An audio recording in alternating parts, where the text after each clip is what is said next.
All right, very good. I'm 2:15 having arrived. I'm going to call the Tax Conference Committee on House File 991 to order. Senator Nelson, welcome. And Hello. we will have Mr. Peterson take the roll. Chair Marquart. Marquart present. Marquart present. Representative Davids. David's present.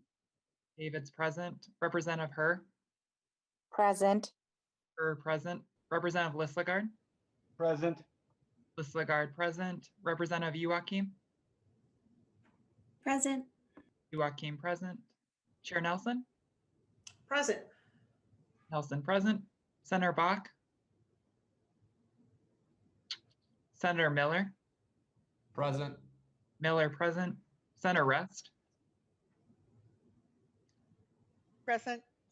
Rest present. Senator Weber. Present. Weber present. 9 members present. There's a quorum, Mr. Chair.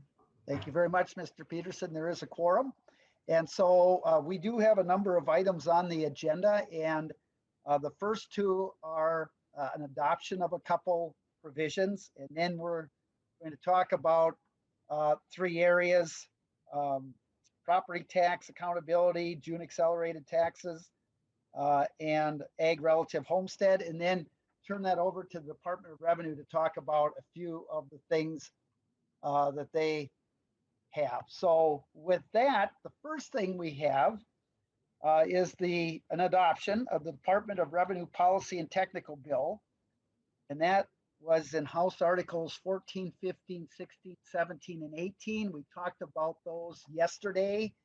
And Ms. Pollock, it looks like you came on. Is there anything you wanted to add as staff? Been able to take a good look at that to see if it's pretty much what we talked about yesterday? Ms. Pollock? Mr. Chair, members, no, I'd have nothing to add. And I believe Chair Nelson has a motion. Very good. Madam Chair. Oh, thank you, Mr. Chair. I would like to move these House DOR policy technical articles. So I move that the Conference Committee on Taxes adopt the Department of Revenue Policy and Technical articles in the House bill, Articles 14, 15, 16, 17, and 18 in their entirety, found on pages 47 to 50 of the side-by-side amendment. Thank you very much. That is the Senator Nelson's motion. Any discussion? I do not see any. And with that, I would ask everyone to unmute themselves as we take the vote on Senator Nelson's motion to adopt House Articles 14, 15, 16, 17, and 18. All those in favor say aye. Aye. Aye. Aye. Or raise your hand. Those opposed, say nay.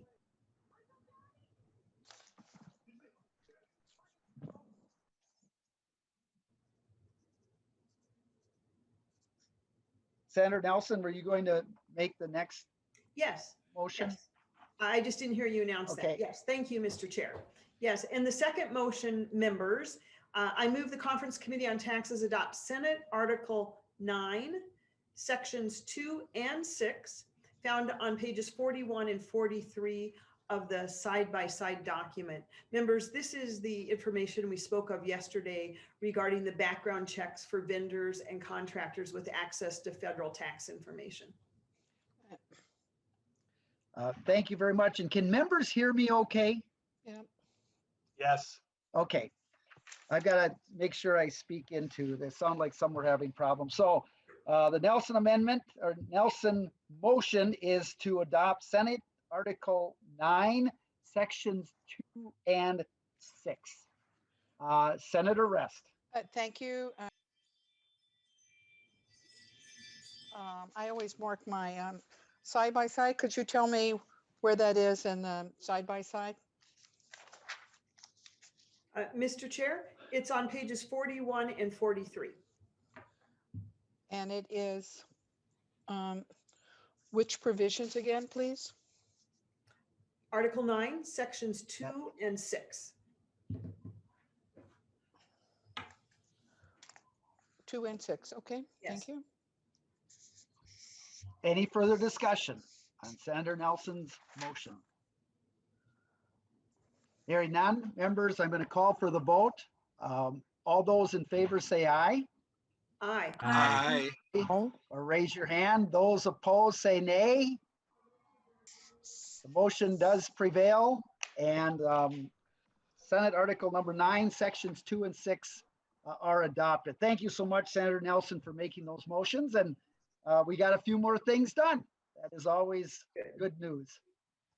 So, members, the next thing I want to talk about, just very briefly here, is in the House bill, there is an area, kind of a package of bills that increase accountability and transparency to taxpayers. So there's the taxpayers receipt, there's the Tax Expenditure Review Commission, and the third one here has to do with property tax.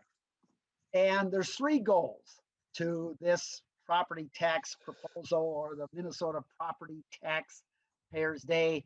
And the one is to get people more involved in the property tax system and to provide more information. The second goal is to give people more genuine input into kind of the budget process. We know that by the time a city or a county or a school district goes to approve their budget and they have that public meeting, things are pretty much set. I mean, there isn't much input from anyone to talk about kind of as they're developing the budget.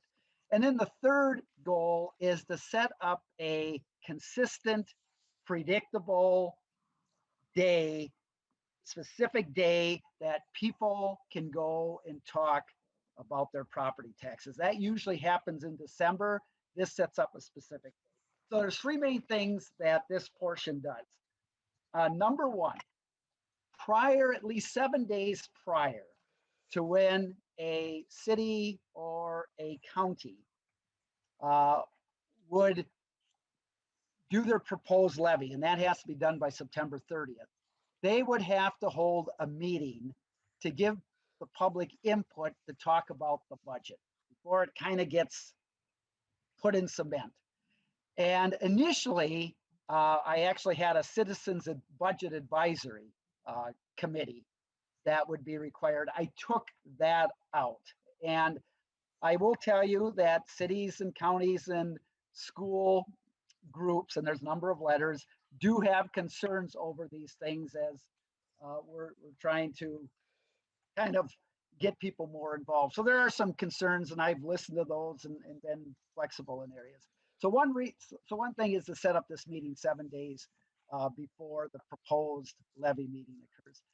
The second major thing it does is that on that TNT statement that you get, you remember that statement you get right around Thanksgiving time that lists how much you paid in taxes the year before and how much you are going to pay in the next year, at least proposed levy. It would require more information, a second sheet that would go out that would require cities and counties and school districts to have what was their levy last year and what is their levy proposed this year and what is the percent increase. You don't actually ever see that. You kind of see how it impacts you, but you don't really see how it's impacting the city. The townships would do that also.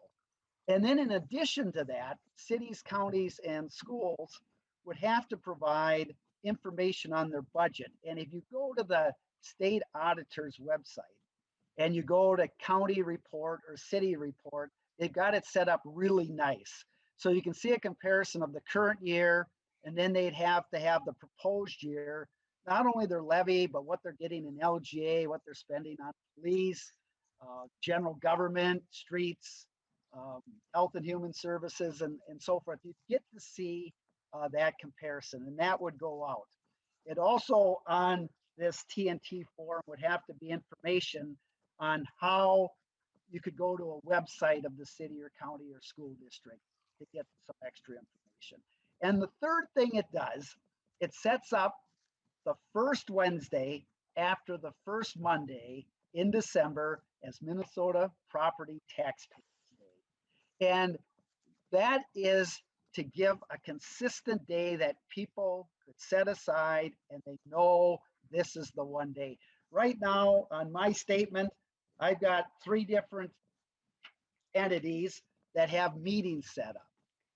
And in fact, my school district this year and city held their meeting at the very same time, very same day, very same time. What this would say is that county meetings would have to start at 6, city meetings would start at 7, and school board meetings would start at 8. And they would have to provide for virtual, so they would provide so a person could either attend in person or remotely. So those are the 3 main things it does. But you know, you've got Minnesota Township Day. That's the second Tuesday of the month of March, and that's when everyone goes and directly votes and sets the levy for townships. I think we should have just kind of one day that people could set that aside. And I can just imagine hundreds of thousands of people just going on their computers and looking at what their property tax. No, it might not be quite that much of fanfare, but I do think it would create some real consistency and not have a situation where people might have to spend 3 different nights going places. And now with remote and Zoom, boy, I mean, distance doesn't matter. You could do 3 meetings in a night and attend all 3 if you wanted, but you don't want them at the same time. So members, that's the proposal, to try to increase a little more transparency and interest and input for property taxpayers. So open to questions on that, and thanks for your indulgence. I see Senator Weber. Thank you, Mr. Chairman. I guess I have some concerns if you're going to run those meetings. Number one, back to back to back. Number one, are you going to give the 6 o'clock meeting or the 7 o'clock meeting adequate time to cover those things they need to cover? It's one thing maybe to indicate that they should not have their meetings at the same time, the same day.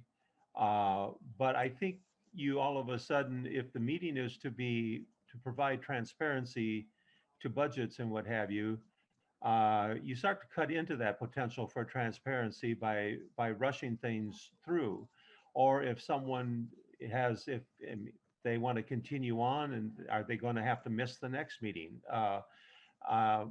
I think that, you know, to be honest with you, the truth and taxation hearings, while having a good intention, well, let's just say this, maybe before we put more requirements on local government units, maybe the state should have its truth and taxation hearing and allow people to weigh in as to what we're doing in a more complete manner once in a while. I guess I have problems throwing these extra requirements on our local governments. And with some of our townships, I think, quite frankly, this extra preparation and what have you could be a problem. And so I have my doubts about it. Let's put it that way. Yeah. And I appreciate that. And you know, we do spend, I think in a biennium, over $4 billion on property tax aids and credits. And so I do think the state has a responsibility to know, you know, to make sure that people are getting public input and even kind of what they're getting even as a value. I don't have that this year. In years past, I've had where they've, you know, come up with goals and so forth. That's not in the proposal this year. But I understand, and I think the concern, Senator Weber, on potentially really digging into things. Yeah, I mean, that is the concern when you only have like a 1-hour slot. Now, for reality, most people probably wouldn't be going to all 3 of the meetings. I mean, typically it might be one that they see, boy, this is high on the city or the county, and they would just stick with that meeting. But with remote, you could switch back and forth if you really wanted to. And that's the one nice thing now versus 10, 20 years ago when you didn't have this type of a format. So, but certainly understand the concern, Senator. Senator Wepper. Thank you, Mr. Chairman. The other day when I was needing to switch back and forth between conference committees, you know, that's not such an easy thing, to be honest with you, and to stay in the flow of the discussion of what's going on. You know, it's possible, but I don't know that it's preferable. Very good. Senator Nelson. Oh, thank you, Mr. Chair. Well, I agree with the intent. I think transparency and accountability with all taxes is critically important, and that obviously would include property taxes as well. And I do share, though, Senator Weber's concerns about trying to back up these meetings on top of one another. And the one thing I would note is that at least my experience has been not very many people show up at the truth in taxation hearings. Like I'm talking maybe 7, you know, in a city of 100,000. So they don't have a very good, they don't get a lot of people attending them. But there is something that I thought was really interesting about your proposal. And that was that there ought to be a little bit more information included on that truth in taxation statement, particularly how much the levy was currently, how much it is proposed to be, and what's the percent of increase. I think that is something that would be very helpful to voters. So there's some things about the proposal that you've described that I think are very doable and achieve laudable goals. And there are other provisions that I think would perhaps cause more work and not achieve the goal of greater transparency and accountability. Very good. Other comments, or if anyone, you know, Mr. Swanson could explain more specifics, but I mean, this is pretty much kind of the general stuff. So no, and I'm not, that's fine, Mr. If someone wanted you to, Mr. Swanson, you could, but anything else? If not, thank you, members. Representative Joaquin. I just want to thank the chair for bringing this forward. I think it's a great idea. I was disappointed that we had to drop a little provision that I actually liked, which was the Citizen Financial Advisory Board that a lot of our school districts have, to have that at the city level too. So I hope we can continue the discussion around this. You bet. So, well, thank you, members, for your indulgence, as I just kind of wanted to put out one of the areas we had in our accountability and transparency package out of the House. So next on the agenda, we are going to move to June accelerated sales taxes, and it's staff. Do we have staff that want to? We're pretty close on that. So Ms. Hagler, did you want to start there? And just before we go further, that is on the side-by-side, page number 18, 41, 43 through 45. And in the House Bill articles, Article 13, sections 2, 5, 6, 10, and 12. And in the Senate Bill, Article 3, sections 1 and 2. Ms. Hagler. Mr. Chair and members, so for these provisions, just a little bit of background, there is a requirement in state statute that certain vendors remitting who have sales tax liability remit a certain percentage of their June liability earlier than they would in any other month, and they would have to remit that before the end of the fiscal year, June 30, and I think it would be like 2 or 3 days beforehand. So these provisions, the first one in, at least on the House side, House Article 13, Section 2, requires the Commissioner of Management and Budget to reduce that percentage of June sales tax liability if it's determined by a November forecast that there is a budget surplus.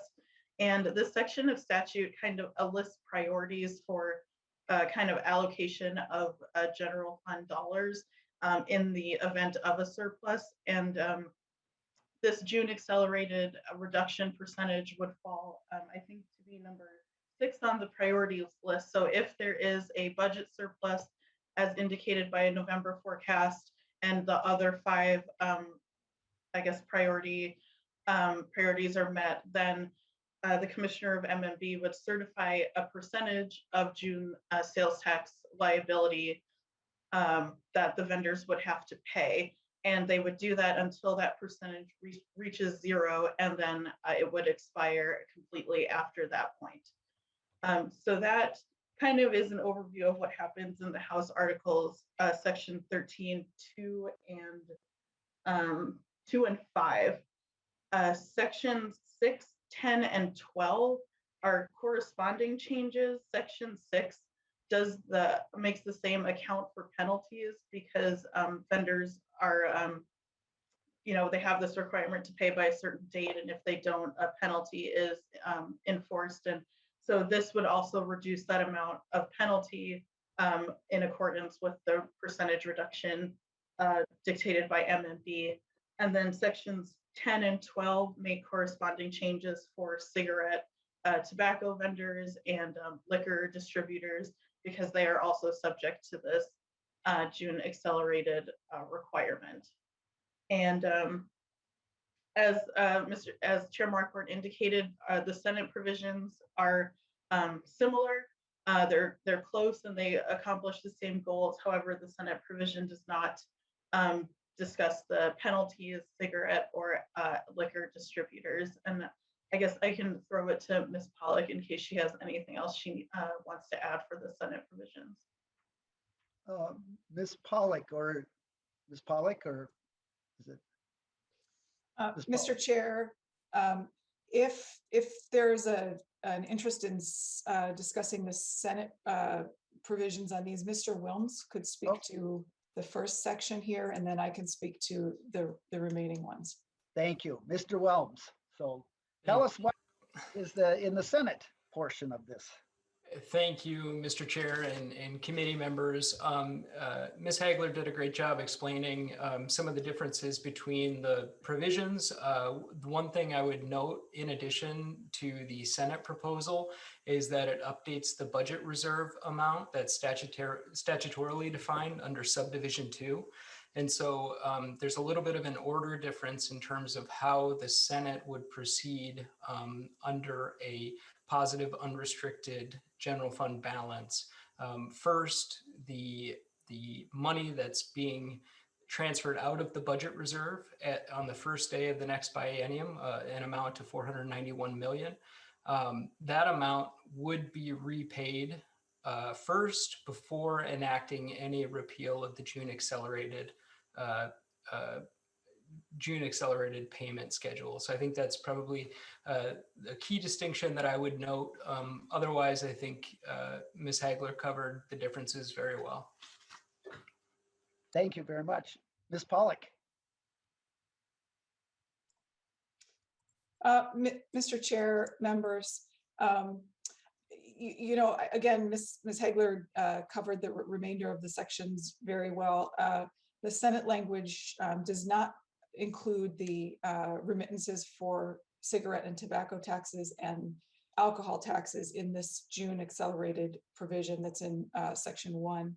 And the Senate also does not include the penalty provisions, but if the conference committee chooses to move forward with this, I'd agree to the extent that general sales taxes, cigarette and tobacco and alcohol excise taxes are included. We should also include the applicable penalty provisions here as well. Thank you. And Mr. Wilms or Ms. Hagler, so it sounds like the $491 million would go kind of be one of the first priorities, which I like. And then, so is there any other differences in kind of the order of those 5 or 6 steps until you get to the June accelerated on unrestricted balanced funds? Is there a difference in the order at all? Because I think most of that's already set in statute, if I'm not correct. Mr. Whelms. Mr. Chair, to your question, no, there isn't any difference except for that specific payback under the statutorily defined budgetary or budget reserve amount that's under subdivision under the subdivision that contains the budget reserve amount that's statutorily defined. There's no other difference beyond that.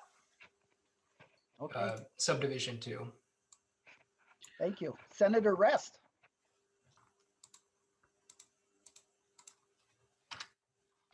Thank you, Mr. Chairman.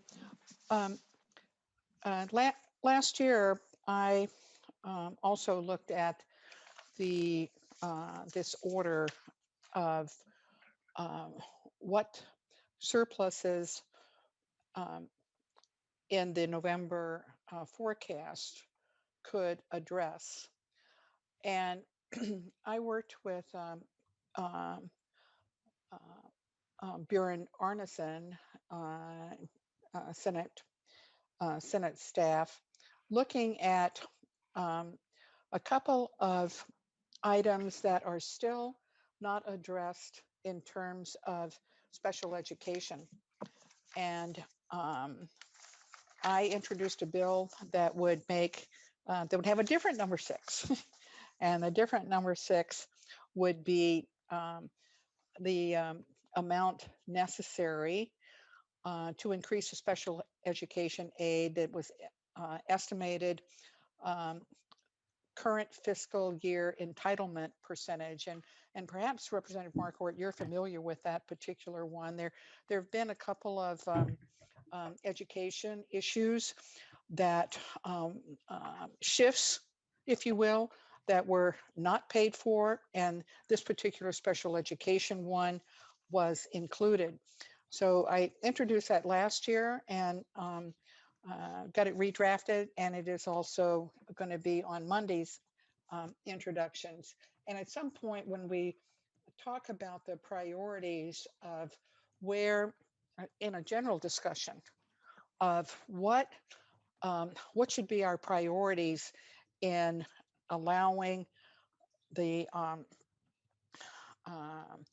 forecasted surpluses from November to be addressed. And if you don't mind, I would like to ask Mr. Arneson if he would just explain a bit what section 127A.45 subdivision 13 is. I don't have my statute book in front of me, but if you would explain what that is and what the impact of it would be. Mr. Arneson. Mr. Chair and members, you may recall from your experience as K-12 chair that in the special ed payments, well, in general, the school aids, most school aids are paid on this 90-10 payment schedule, where 90% of the estimated fiscal year entitlement is paid to the school district in the current fiscal year, and 10% of the entitlement is paid in the subsequent fiscal year.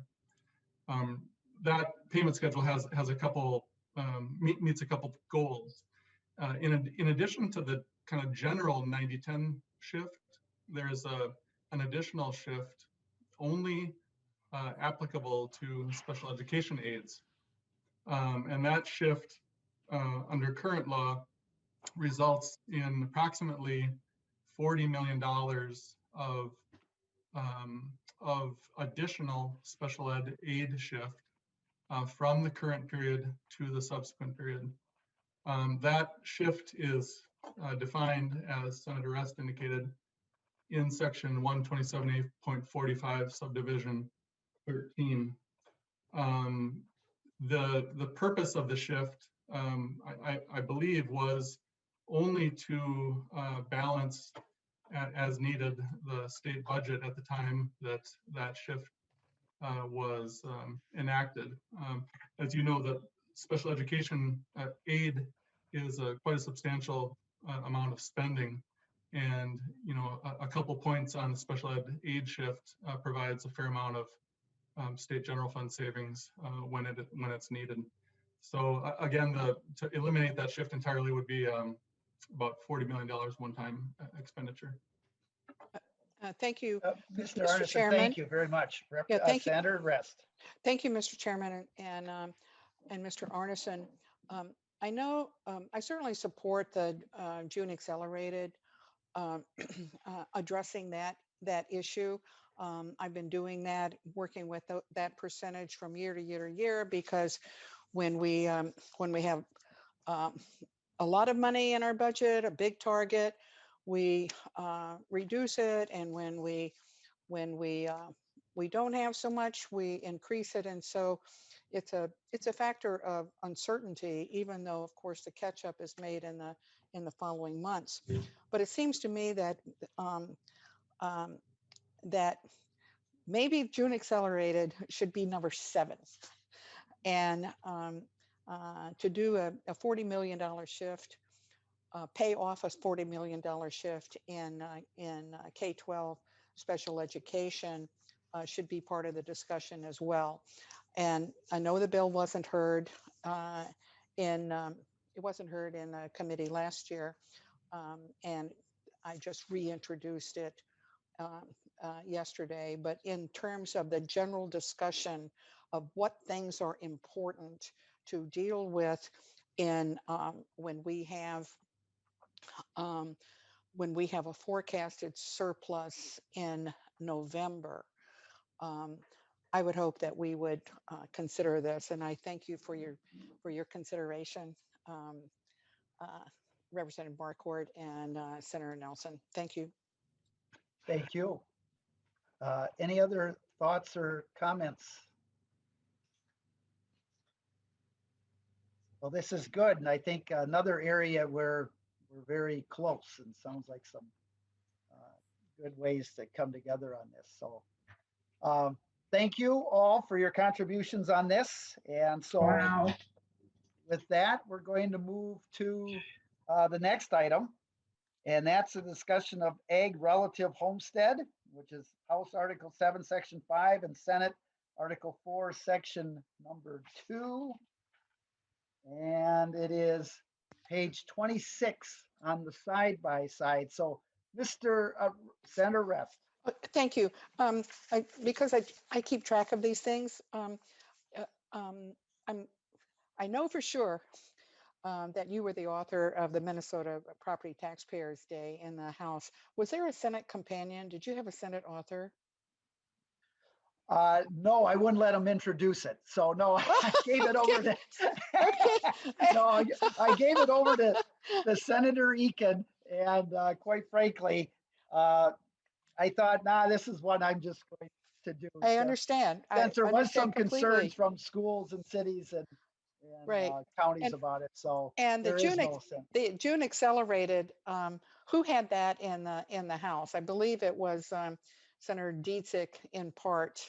It's Senator Rosen's provision, amendment on the floor about the reserve, but who had that bill in the House? That was mine, Senator Rest. Okay, that was yours as well. Thank you very much. Sorry to interrupt. Very good. All right, so Mr. Swanson, we're on the agricultural relative homestead, and I think we're very close on this one. So, Mr. Swanson. Mr. Chair and members, as Chair Marquardt just mentioned, the agricultural relative homestead provision is in Article 7, Section 5 of the House bill, and Article 4, Section 2 of the Senate bill, and you can find this on page 26 of the side-by-side. And what this provision would do is add grandparent, step-parent, stepchild, uncle, aunt, nephew, and niece to the list of qualifying relatives for agricultural relative homestead.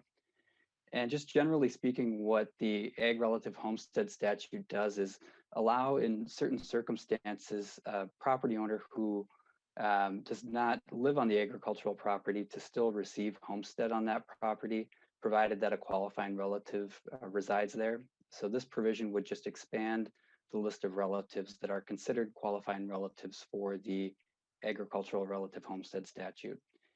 And the provisions in both bills are the same. And I believe the bill in the House was carried by Representative Petersburg. Right. Before we go further, Ms. Schill, there is an unknown when it comes to the cost. Ms. Schill, would you be able to kind of address that issue, why that is? Good afternoon, Mr. Chair and members. We made available to the members the revenue estimate, which is for House File 759. This is Representative Petersburg, and Senate File 834.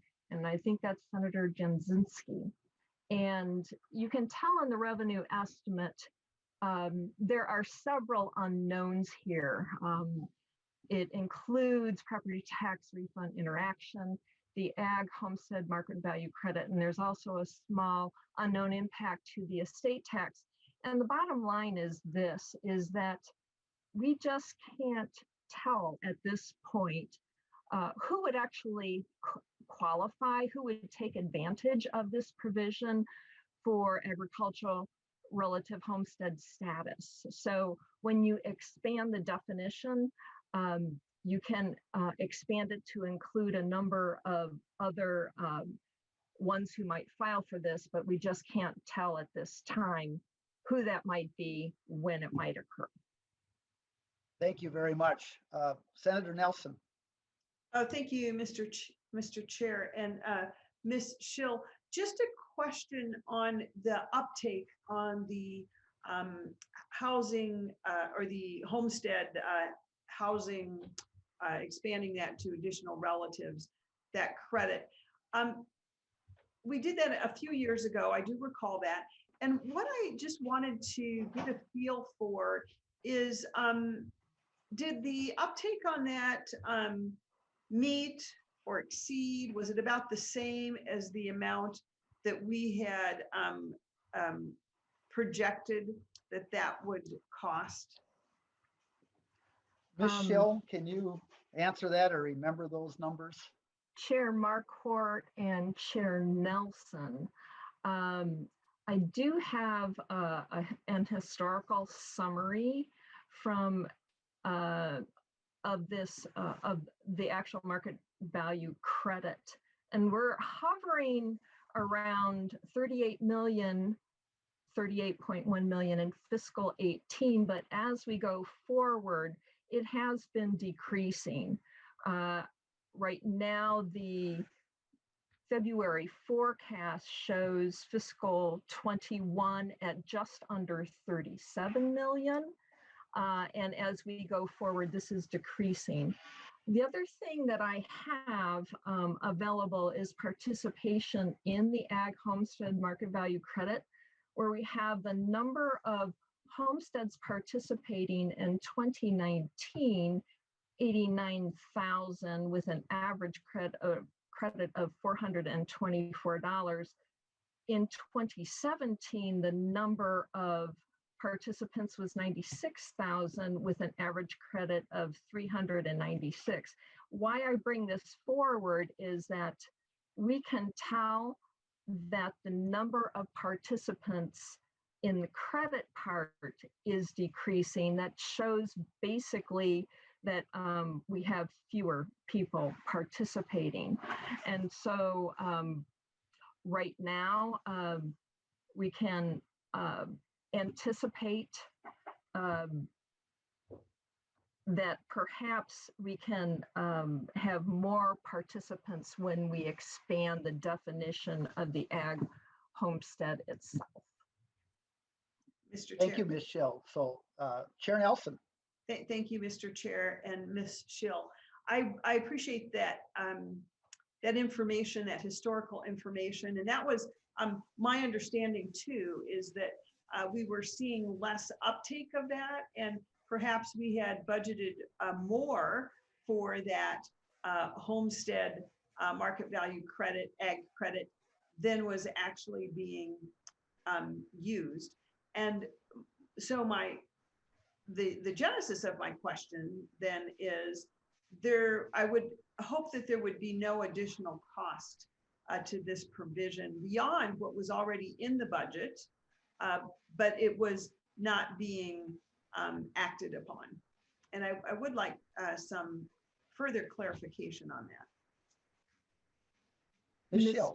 Mr. Chair and Chair Nelson, in my discussions with the Department of Revenue, we know that there will be greater participation when the expansion of the definition occurs.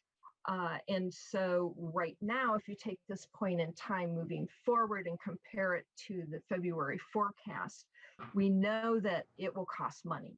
We just don't know how much because we can't tell right now who will participate, how great that level of participation will step up. And Mr. Chair? so the impact is unknown. Senator Nelson. Thank you, Mr. Chair. So I understand why the impact is unknown. We just don't know how many will participate with an expanded definition. But I guess what I'm really trying to get to is the amount that was projected for the homestead market value ag credit has been declining, but yet I believe it has been budgeted for in our budgets. And I would just like to know, did that just lead to the surplus that was in our budget? Is that kind of the genesis of that, or the result of that? So we budgeted for a certain amount of homestead market value ag credit. It's been declining in use over the last few years, but yet we've been budgeting for a higher uptake or a higher participation. And so what I want to know is, I'm assuming then the amount that was not taken, that was forecasted, contributed to the budget surplus. I guess that is what I'm trying to ascertain here. So Ms. Schill, so how does that work with the forecast and these credits and those type of things? Mr. Chair and Chair Nelson, we do the best we can when we budget, and we anticipate that when we pass a budget. Now, the forecast gives us actual experience. Let me step back. The forecast anticipates, based on current law, what the spending will be. And that's why we update the forecast twice a year to get a better sense of what the actual experience is. When the actual experience does not meet the amount budgeted, anything that is not spent actually falls back to the general fund in this case. And remember, property tax credits are those payments to counties to reimburse them for the credits that they pass on to homeowners. And so we will only reimburse the amount that is actually experienced by the county, and that amount is reported to Department of Revenue, and Department of Revenue then pays out what those reimbursements would be. Chair Nelson. Oh, thank you, Mr. Chair. You were reading my mind. So I think my final question then is, so what was the delta?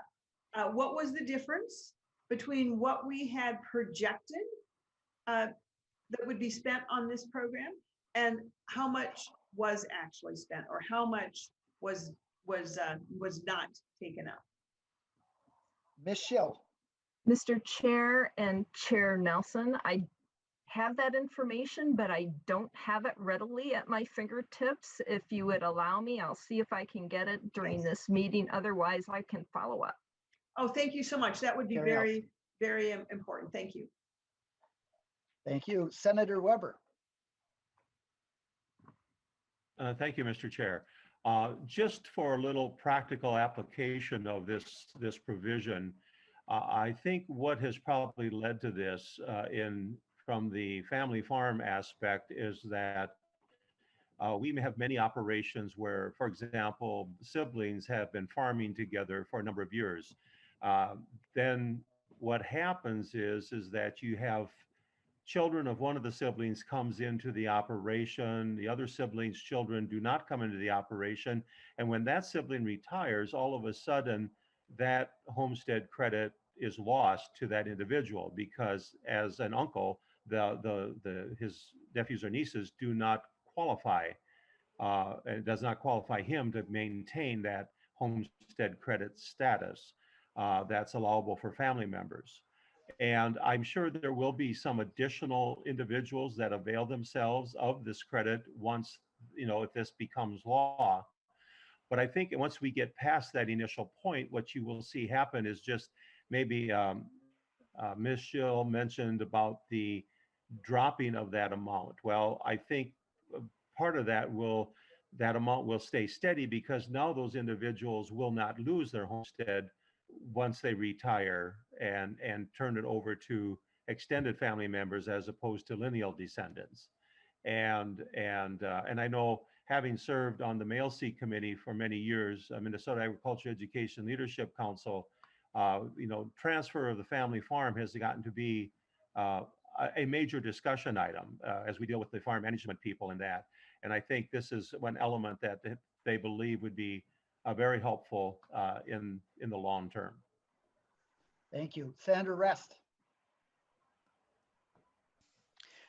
Thank you, Mr. Chairman. I'm looking at page 102 on the House bill where all of these folks are added. And I note that it's adding categories related to the owner of the property, but also the spouse of the owner. So what is the definition of uncle or aunt or nephew or niece?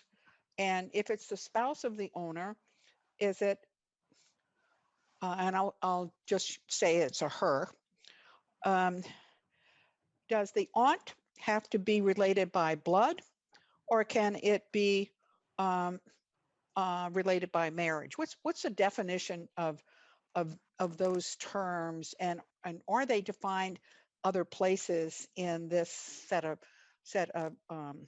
statutes? The original language, grandchild, child, sibling, or parent, pretty straightforward in determining that relationship.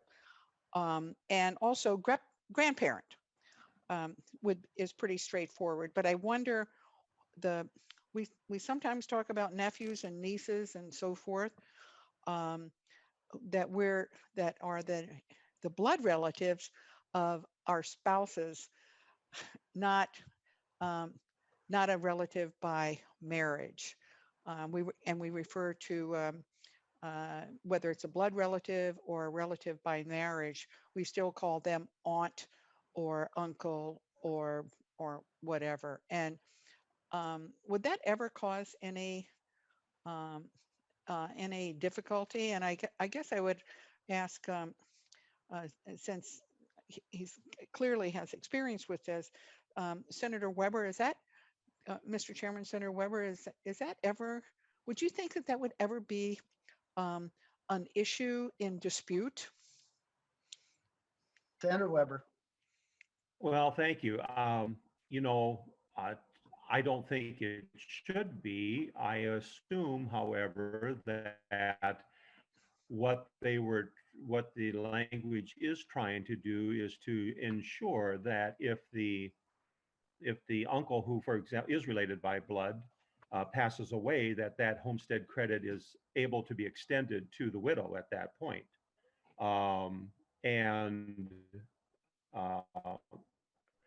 But that's not what the language says. Senator Rest. Sorry. In answer to your question, I don't know whether the law delineates between the two. Well, let's see if Mr. Swanson knows. Mr. Swanson. Mr. Chair and Senator Rest, these relationships can be either by blood or by marriage. There is reference to this within the statute. It should be within that same section that you were looking in. I will, I I'll don't take a see look it. for it right now, and if I can find it, Okay.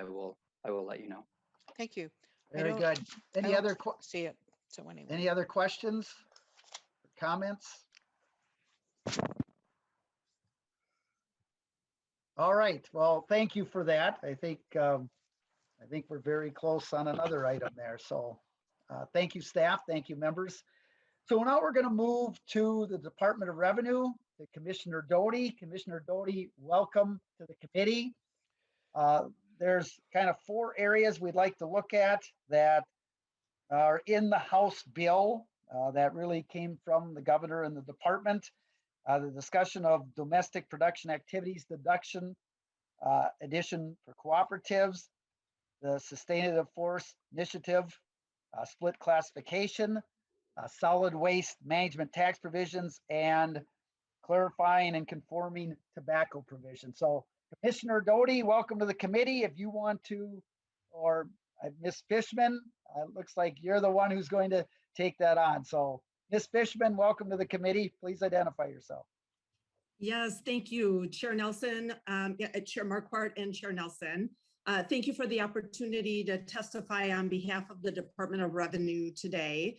For the record, my name is Tracy Fishman, and I am an Assistant Commissioner at the Department of Revenue. I do want to just acknowledge that that the Department of Revenue has a number of people on the call today. We have Legislative Director Joanna Bears. Commissioner Doty is here. He asked me to go ahead and walk through these provisions. And then we also have several attorneys who will be available to answer questions if they come up by members of the Omnibus Committee. So I want to again thank you for the opportunity to walk through these provisions. Excuse me one moment. So I want to just thank both Chairs Nelson and Marquart for adopting, first of all, for adopting our policy and technical bill, as well as the federal tax information around fingerprinting that will help us make sure that we can access information and continue to do the important work that we need to do, both in the Department of Revenue as well as other state agencies. So I want to start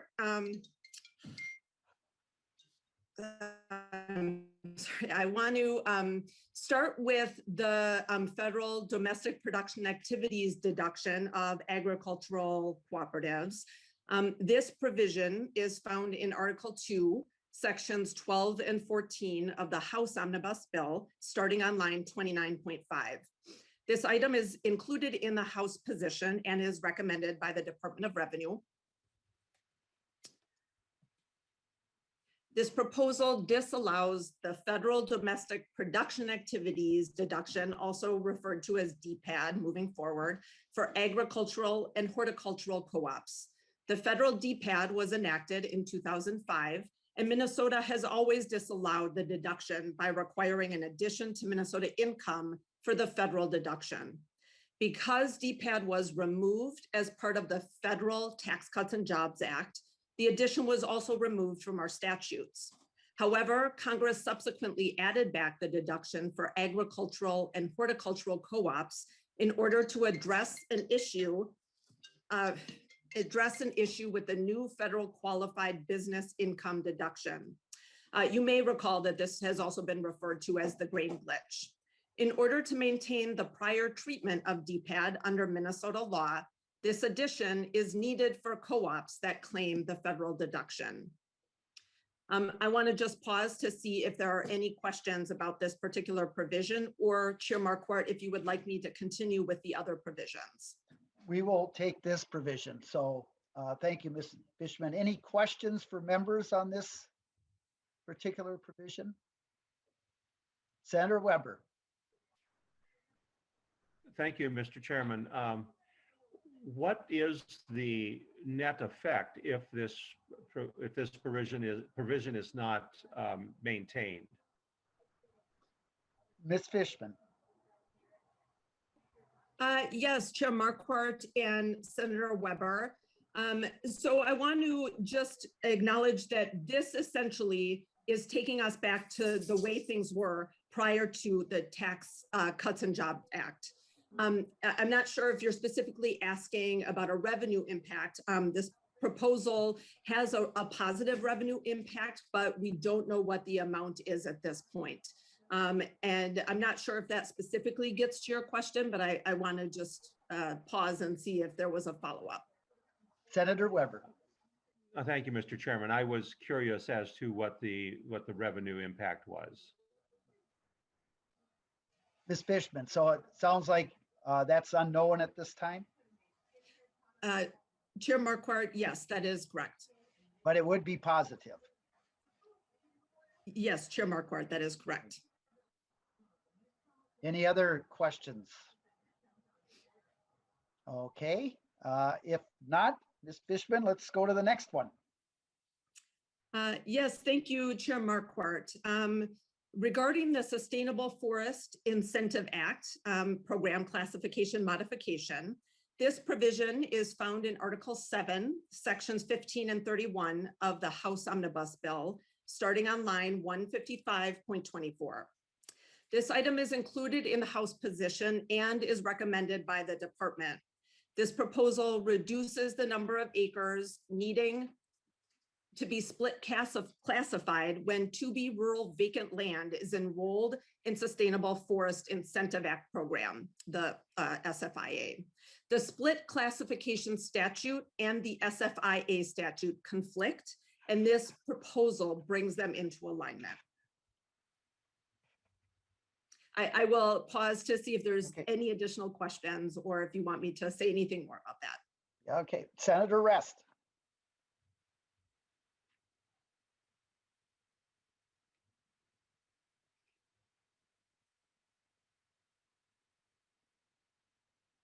Senator, you're muted. Senator Rest, you're muted still. There you go. I'm still trying to find, I was trying to find, I'm sorry, I was slow there. These provisions are in the governor's bill. Is that correct? I'm trying to understand where they've come. These are all in the governor's bill that are supported by the Department of Revenue. And they are they're in the House bill, Senator Rest. They're in the House. I know. Okay. But okay. the House picked up the provisions. That's what I'm asking of Yes. the governor here, and the Senate did not include any of these governor's recommendations. Am I understanding that correct, Ms. Fishman? Ms. Fishman. Chair Marquardt, Senator Rest, yes, that is correct. Okay, thank you. Chair Nelson. Oh, thank you, Mr. Chair. Just one question before I get to the real question here. Who was author of the ag homestead credit in the House bill? Representative Petersburg, the relative homestead. That's yes. Representative Petersburg. Oh, thank you so much. All right. And so my question about this provision is, well, it's one thing to say that it helps, it aligns two statutes that are somewhat out of sync right now, but it would be very helpful to know what the effect is of this governor's provision that's in the House bill. So what is the rationale for doing this, and what is the anticipated effect? Ms. Fishman. Chair Marquardt, Chair Nelson, I am terribly sorry, but is it okay if I ask you to repeat the question? I think I misunderstood because I thought that you were referring to a different provision. So my apologies. No problem. Chair Nelson. So my second question here is with the SFIA provision that you spoke of, Article 7, Section 15 and 31 over in the House bill. I just want to know, you said it aligned, I think, two statutes or two provisions that were somehow out of sync is what I understood. And it would be helpful to know what those two provisions are, what were the differences in those two provisions, and why is this particular solution in Article 7, Section 15 and 31 good? What's the anticipated outcome? What is the effect? Ms. Fishman. Yes, thank you, Chair Marquardt and Chair Nelson. I appreciate you repeating the question. If it is okay, I would like to refer this particular question so we make sure we get it right to my colleague Kyle Gustafson, who is one of our attorneys at Revenue. Mr. Gustafson, welcome to the committee. Please identify yourself. Thank you, Mr. Chair. My name is Kyle Gustafson. I'm a staff attorney at the Department of Revenue.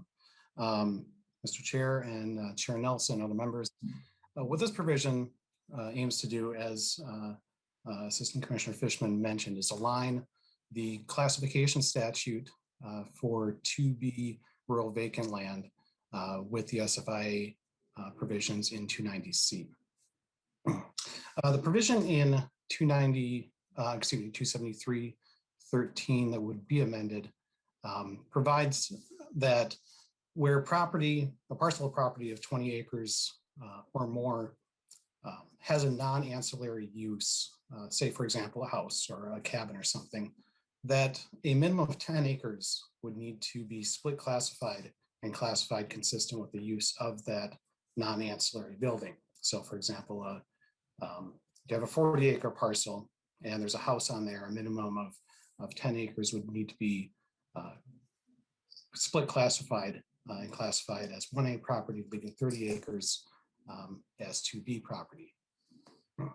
Now, if that 2B property is enrolled in the Sustainable Forest Program, at the time of enrollment, the owner, in developing a forest management plan and then recording a covenant against their property, if that structure was on there already, that home or that cabin, they would have needed to exclude a minimum of 3 acres under the Sustainable Forest Statute and not enroll that in the Sustainable Forest Program. So taking that same 40-acre parcel, excluding the 3 acres for the non-ancillary building, there would be 37 acres enrolled in the program and subject to the SFIA covenant. In the 2017 tax bill, there were some annual monitoring provisions put into place to look at situations where there are non-conforming uses on the SFIA property. And in working with the DNR, we discovered that this could be a potential issue, an unintended consequence of the 2B provision about the split classification, 10-acre minimum, predating what was put into place and the goals of the SFIA program. And so in looking at this, when there might be annual monitoring or auditing, if you will, of these properties, there could be a situation where the DNR would discover that 7 acres, which are enrolled in this SFIA program, are actually split classified along with that homestead or the cabin usage. And so 7 acres of the property that is enrolled in the SFIA program is in violation of the covenant on that property. And by being in violation, there are certain penalty provisions that would kick in. Specifically, they would not receive the annual incentive payment, obviously, but there are penalty provisions that would go back and require the property owner to repay the last 4 years of incentive payments. On that 40-acre parcel, those 7 acres under the current payment rates would have to pay back about $1,100. Additionally, there's a penalty issued for 30% of the estimated market value on that property. So depending on the value, that could be a fairly substantial penalty imposed on the property as well. So it's looking to align the minimum cordoned off portion under the SFIA program so that there is this consistency between that and the rural vacant land classification. Mr. Chair, thank you. And then the last question is this a revenue producer for the state? And if so, by how much? Mr. Gustafson or Ms. Fishman? Yes, Chair Marquardt, Chair Nelson. This is also an area that is in fact unknown in terms of what the potential cost, revenue raised or revenue decreased.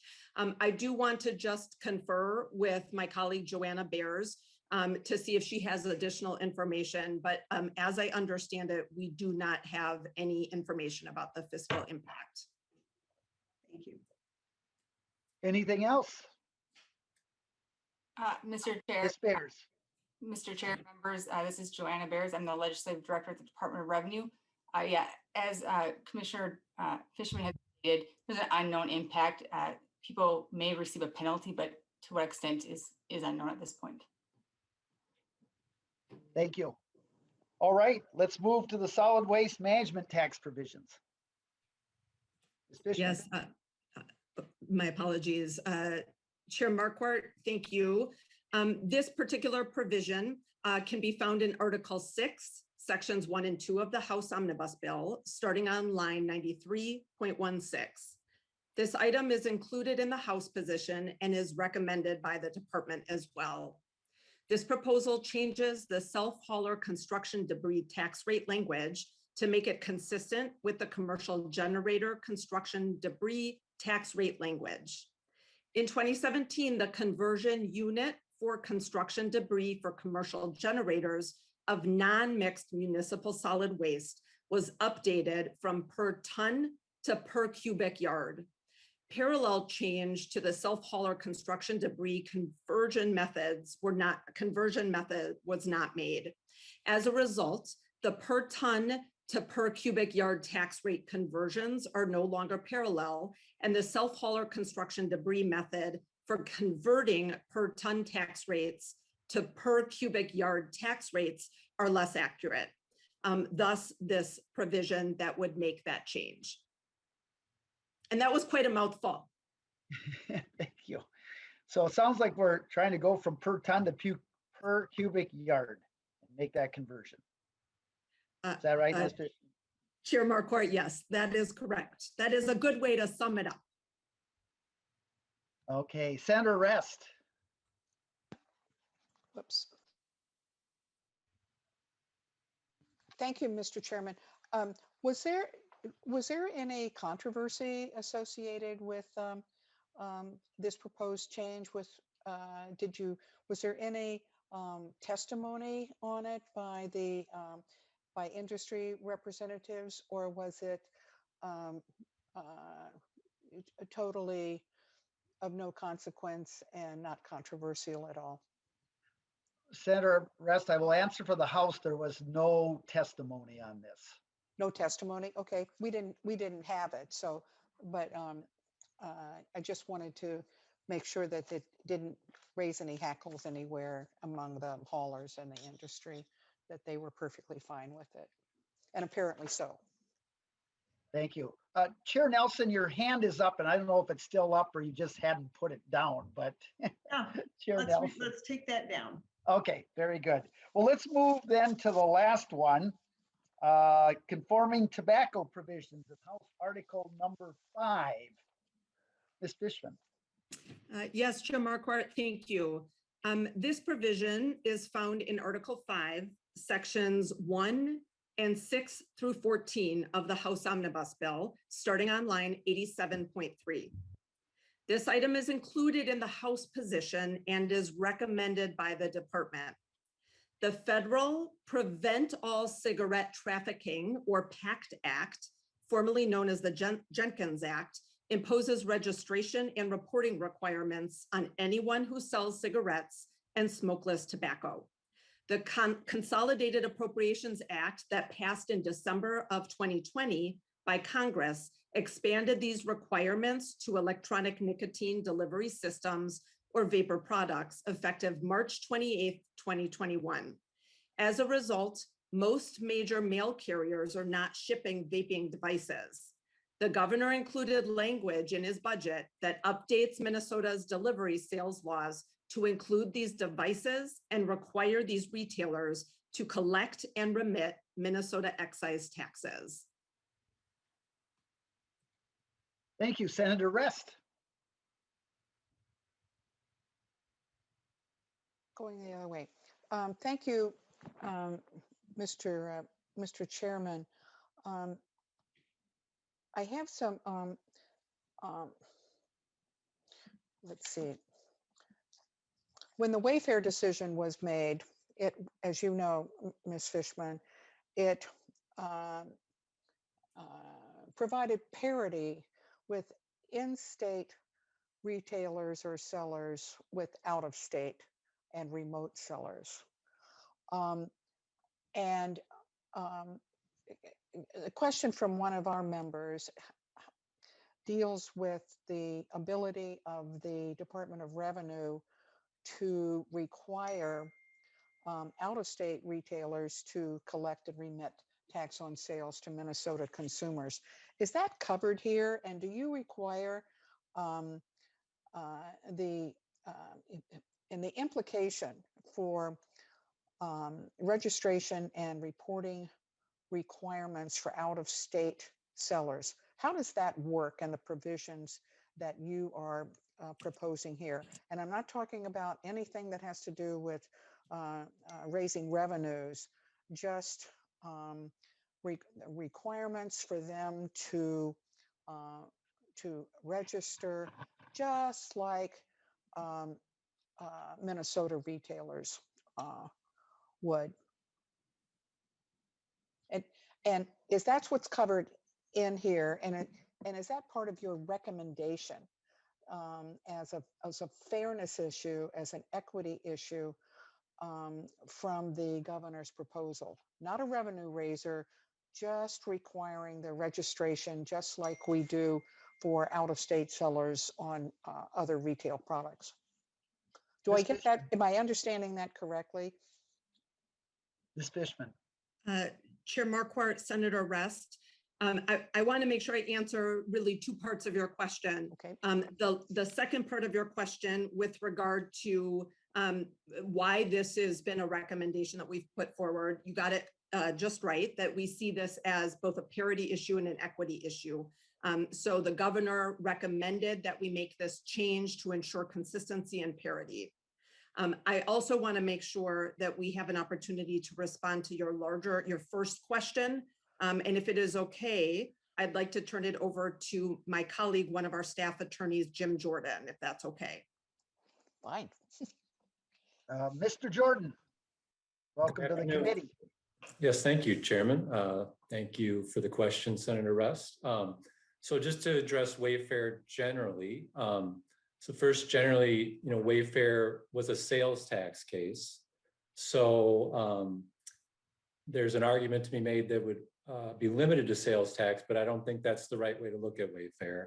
I think that Wayfair would apply to sales taxes and excise taxes, and that's the position we actually took relative to laws that relate to what we're looking at now in a revenue notice that we published in late 2020.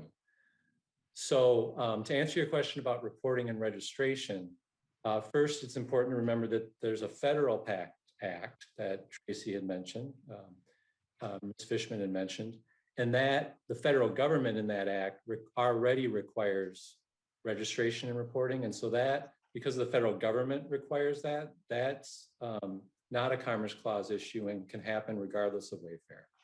Think of the laws we're talking about as a sort of Minnesota PACT Act that include excise tax payment responsibilities and also registration and reporting responsibilities under Minnesota law. I can't tell you that Wayfair has specifically addressed your question, which is, do the principles of Wayfair, which were focused on the collection of tax outside of state borders. I can't tell you for sure whether Wayfair addresses reporting and registration, but in my mind, registration and reporting are so tied to the collection of tax. In fact, they're designed so that state departments can know who's out there selling the products, know who's out there who should be collecting and remitting sales tax. I think it would be very hard to argue that Wayfair did not also apply to these registration and reporting requirements, even under a state law.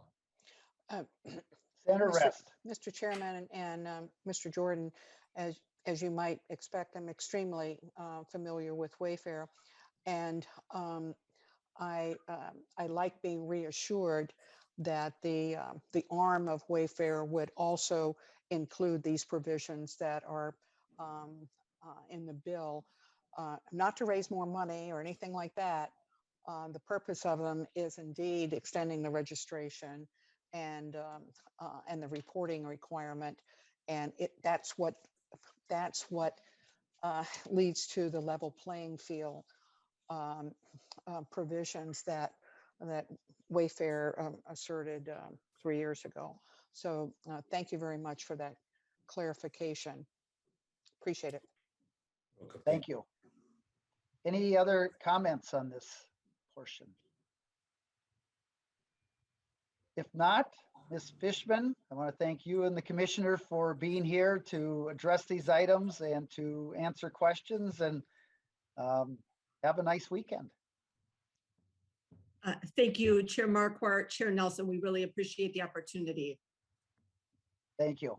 So that completes our agenda, and I want to thank staff very much for all their participation. And all I would just kind of finish with on what we covered today is that even on this Minnesota Property Taxpayers Day, and I know groups are concerned about that, but sometimes we need to stretch these groups a little bit out of their comfort zone, especially when it comes down to providing more transparency and accountability to our taxpayers. So there's always a balance there, but I kind of wanted to leave with that. So thank you for the work today. And Senator Chair Nelson, any comments? Yes, thank you, Mr. Chair. A good hearing. It's a good opportunity to ask the questions that need to be answered so we can make the best decisions moving forward. I know it's no surprise to you, Mr. Chair, that in a sense we're in a bit of a waiting pattern as we are waiting for our leaders, Majority Leader Gazelka, Speaker Hortman, Governor Walz, to come to this global budget target. So, so you and I have an idea on what is the tax bill going to, what is the price tag on the tax bill this year? Is it going to be tax reductions or is it going to be tax increases? We have about $1.5 billion of difference between us right now, Mr. Chair. And we have done a very good job of looking at provisions and policies that don't cost money or cost little bits of money. And I think that has been very, very helpful. But I had considered having a hearing tomorrow. The Senate is scheduled to have the gavel on Tuesdays, Thursdays, and Saturdays. But in light of the fact that we still, in a sense, Mr. Chair, are really waiting for those larger decisions that will help us really figure out how to put our bill best together. I'm not going to have our Senate hearing on tomorrow, Saturday. With the weekend being Mother's Day, we know that there are a number of families that are getting together, and quite frankly, it's been a year in the making when some of these families have been able to get together because of the pandemic and the restrictions that were lifted yesterday. I just feel that, Mr. Chair, you and I will be able to get our work done in a good manner without having a Saturday hearing on Mother's Day. And so I just want to be clear that while I do think there are some more things that we will discuss and we can, I'm not going to hold that hearing or the tax committee meeting that I had anticipated on Mother's Day or Mother's Day weekend, which is tomorrow. So want to be clear on that, but do look forward to next week at the Capitol. The clock is ticking. I know we have staff that is capable and able as well to get our omnibus tax bill put together. And I know Chair Marquardt, I really look forward to working with you as we continue down this road to do that, and know that we'll be able to make much faster pace once we have those global budget targets. So with that, I do wish everyone a great weekend, and we'll look forward to seeing you all next week. Thank you very much, Chair Nelson. Appreciate those comments. And I am hoping over the weekend we can keep our fingers crossed, get some targets that will certainly change things and get us, move in a little different direction here, certainly. So as of right now, members plan to meet on Monday. And right now, possibly looking at some low or no cost items that we still could consider. But sharing what Chair Nelson says, I'm hoping we can get some target numbers before then, which would certainly adjust our schedule moving forward. So with that, everyone have a great Mother's Day weekend. And thanks for your work this week. With that, we are adjourned. Thank you.